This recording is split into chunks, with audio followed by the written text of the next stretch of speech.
They see my disability, I see my ability. They call me disabled, I call myself differently abled. There are some incidents that happen in your life.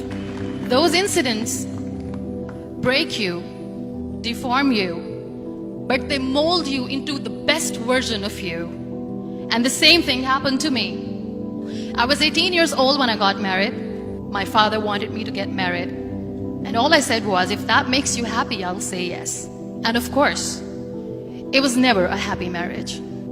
Just about after 2 years of getting married, I met a car accident. Somehow my husband fell asleep and the car fell in the ditch.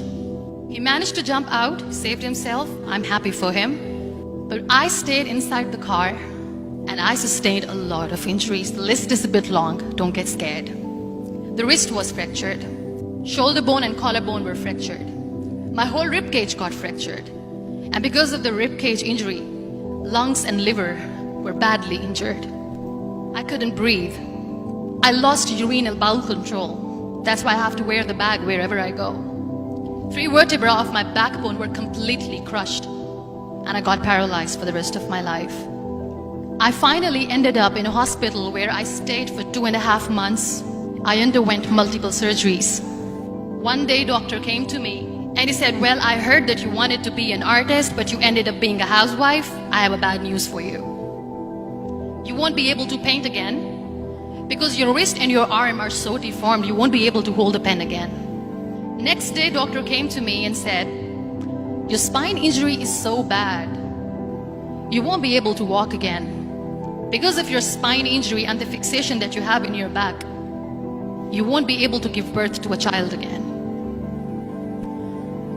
That day, I was devastated. I asked my mother, why me? And that is where I started to question my existence. Why am I even alive? And that is where I realized that the words have the power to heal the soul. My mother said to me, this too shall pass. God has a greater plan for you. I don't know what it is, but He surely has. And in all that distress and grief, somehow or the other, those words were so magical that they kept me going. One day I asked my brothers, I know I have a deformed hand, but I'm tired of looking at these white walls in the hospital and wearing these white scrubs. I'm getting tired of this. I want to add more colors to my life. I want to do something. Bring me some colors, bring me some small canvas. I want to paint.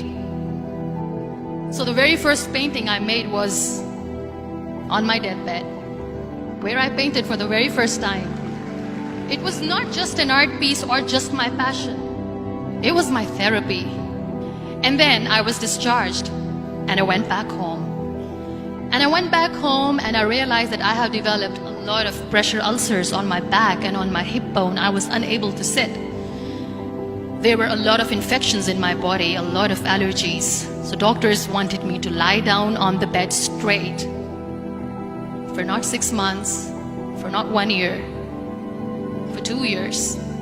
I was bedridden, confined in that one room, looking outside the window, listening to the birds chirping, and thinking maybe there will be a time when we'll be going out with the family and enjoying the nature. That was the time where I realized how lucky people are. That is the time where I realized that the day I'm going to sit, I'm going to share this pain with everyone to make them realize how blessed they are, and they don't even consider them lucky. That day I decided that I'm going to fight my fears. We all have fears.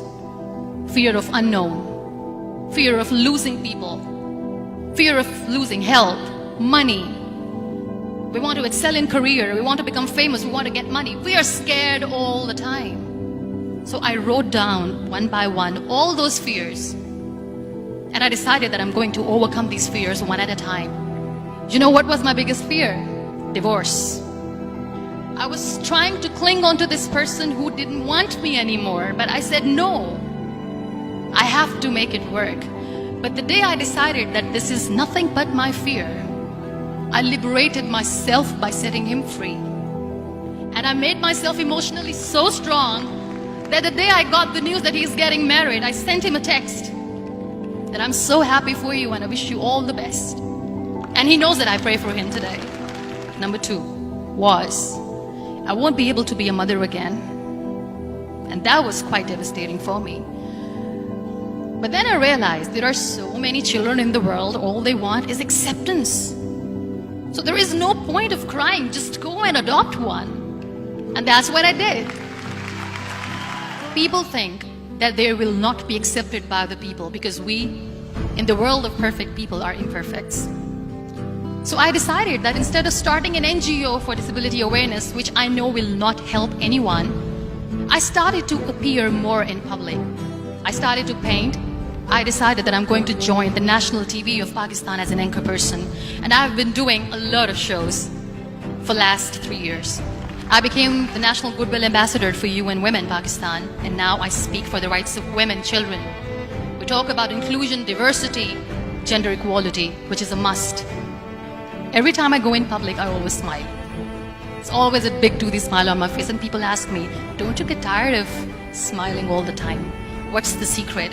I always say one thing, that I have stopped worrying about the things that I have lost, the people that I have lost. Things and people who were meant to be with me are with me. And sometimes, somebody's absence makes you a better person. Cherish their absence. It's always a blessing in disguise. Live your life fully. Accept yourself the way you are. Be kind to yourself. Be kind to yourself. I'll repeat, be kind to yourself, and only then you can be kind to others. Love yourself and spread that love. Life will be hard. There will be turmoils, there will be trials, but that will only make you stronger. So when you accept yourself the way you are, the world recognizes you. It all starts from within.